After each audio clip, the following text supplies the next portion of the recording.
Everyone, happy Valentine's, everyone. Or shall we say, happy hearts, everyone. Alam mo, may nabasa ako or may nakita ako sa Facebook. No? Ito lang ang masasabi ko. Sa lahat ng mababasa ko, Tagalogin ko na lang para kahit saan parte ka ng mundo, pag Pilipino ka, maintindihan mo. This issue or ito yung nabasa ko, hindi lang ngayon, palagi ko yan nakikita. Masyado na kayong, tawag yan, masyado na kayong pakialamera or masyado na kayong judgmental, masyado na kayong nakakasakit. Guys, today is Valentine's Day, no? Hayaan natin yung kalahi, yung Pilipino na katulad natin na nag-share o nagpo-post ng happy moments nila dito sa Facebook. Ako, senior na ako. So, I don't care. Kasi hindi naman ako nakakatanggap ng pambubuli or Kasi, kahit ibuli man ako, kahit meron man negative issues dyan sa akin, wala naman akong pakialam. Pero yung mababasa mo na mismo yung kalahi mo, yung bumibira sa kalahi natin, nakakadismaya na walang ibang nagbubuli sa sariling atin kalahi, kundi kalahi din natin. Siya yung, I think, Ilongga na nakapag-asawa ng, sa sinasabi ko, ang ibig sabihin ng AFAM is a foreigner assigned in Manila. But yung paggamit nila ng isang AFAM, considering all foreigners na, Amerikano, anuman ang klaseng foreigner, yun ang pag-interpret nila. Pero yung hindi na nila specific na sinasabi na AFAM, a foreigner assigned in Manila, hindi na. Basta AFAM puti or galing sa ibang lugar, AFAM na. So, ito yung nabasa ko ngayon na Valentine's. Yung mga yung mga nagko-comment sa kanya, hindi lang ako na nakaka-feel kasi I don't care naman. Alam ko yung process ng papeles para makapunta dito sa US. Mahirap at matagal. Kung sino-sino man yung mga matagal na dito, wag nyo naman masyadong lait-laitin yung mga bago na nakikita nyo na kung nakatawid o nakapunta na dito sa US, kayo matagal na. Huwag naman masyadong below the belt na parang minamaliit nyo. Kung depende sa pagdating nyo dito sa US, kung ano man yung processing nyo, kung ano man yung paraan nyo nakarating dito, hindi yan basihan. Kasi sa ngayon na sitwasyon, merong tag 25 years, na dito na merong nakikitang may mga mali sa kalagayan nila, sa status nila, hindi pa rin safe. Pero kung ikaw nakarating dito na alam mong dumaan ka sa tamang proseso, kahit tulog ka, tahimik ka. Kaya wag natin masyadong i-focus yung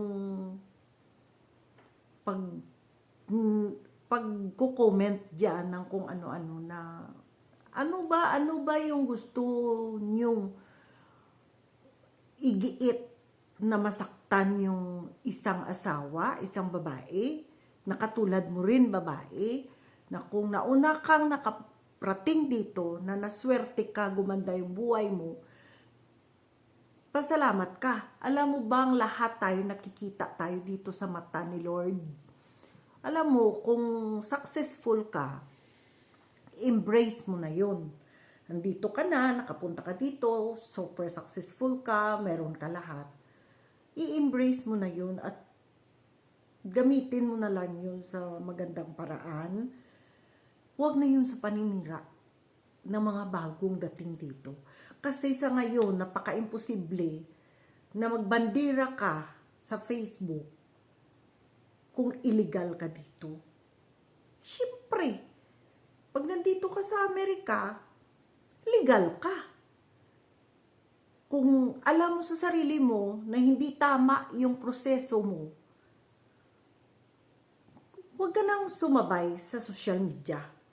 Kasi sa ngayon, napakadelikado. Pero ito yung mga tao na nandito sa social media, proud yun sila dahil nagpo-post. Halimbawa, katulad ko, proud ako na nagpo-post kasi happy. Eh baka naman ikaw na nagkukontrabando ka doon sa mga taong nagpo-post, baka hindi ka happy kasi nakikita mo yung mga kaunting dapat mo i-criticize diyan sa tao. Kasi nabasa ko, parang ang dami-dami nyo nang nakitang mali sa babaeng ito, sa mag-asawang ito. Kung ano-ano na yung panlalait nyo diyan kay Inday Maria. Ano bang kasalanan na nagawa niya sa inyo? Bakit nyo nilalait yan si Inday Maria? Diyos ko. Kung ano man yung pinagagawa niya, halimbawa, nag-social media siya, alam niya yun kung ano yung, kung meron kayong suggestion, kung meron kayong mga suggestion, sige, i-suggest nyo dyan. Pero yung below the belt naman, na wala namang ginagawa yung tao sa inyo, siyempre masaya siya, proud siya, nakapag-asawa siya, nagkaanak siya.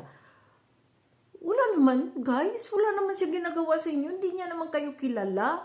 Huwag niyo naman pasubrahan. Ako bilang 64 years old, senior citizen na ako, bago lang ako dito sa Amerika, pero matagal na akong nag-a-abroad.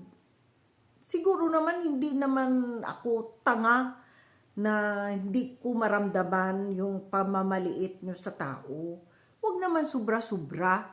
Kasi, nakikita yan, naririnig yan ni Lord kung ano yung mga pinagagawa natin sa mga kababayan natin.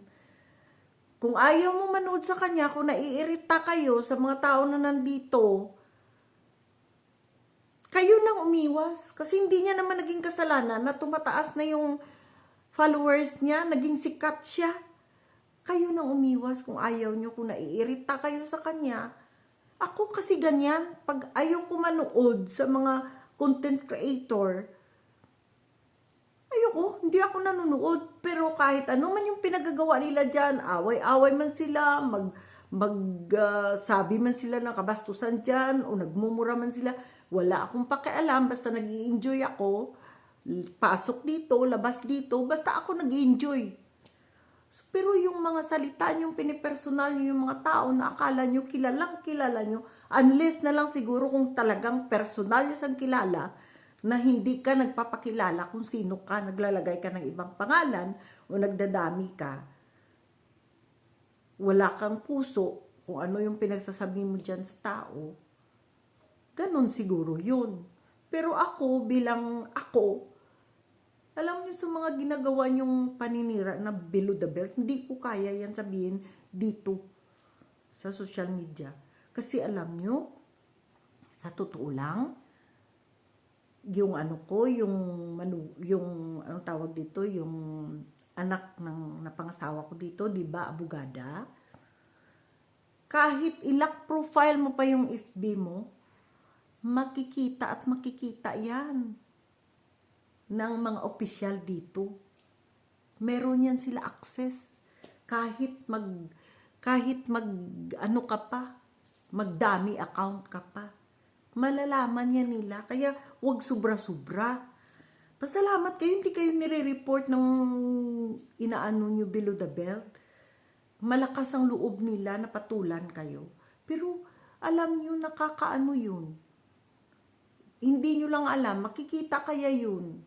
Lahat tayo dumadaan doon sa sa mga officials. Pero makikita nila yun. Kahit messenger, makikita nila yun. Kaya ingat-ingat kayo. Huwag kayong makampante.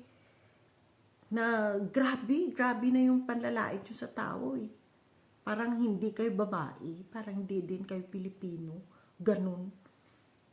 Yun lang ang masasabi ko kasi nakakadurog ng puso. Pag may kunting spot dyan ng bilang isang Pinay, Pilipino, matatamaan ka. Lalo na yung pagkakaalam ko, ano yan siya, Ilongga yan siya magsalita eh. Taga saan ka ba, Day? Inday Maria, taga saan ka? Kasi parang Ilonggo ka eh. Saan ka party ng Negros? Sana makaabot to sa'yo o itag kaya kita. No? Itag ko siya. Kasi nasasaktan ako kasi parang tumatay, parang matanda pa yata yung anak ko sa kanya eh. Bata pa yun siya eh. Bata pa yun siya, itag ko nga siya. Kasi parang bilang isang ina, nasasaktan ako, parang below the belt na talaga, nakakasakit na. Sa mga nakakarinig man, huwag niyong masamain tong ano ko ha, reminder lang to, paalala baga. Kasi Pilipino, nakakahiya. Alam mo, nakakahiya. Huwag kang makampante kasi makikita yung Facebook natin kahit messenger. Kaya huwag kahit magdami pa kayo. Pag talagang sineryoso kayo ng opisyal dito, masusungsog kayo. Kaya ingat, ha?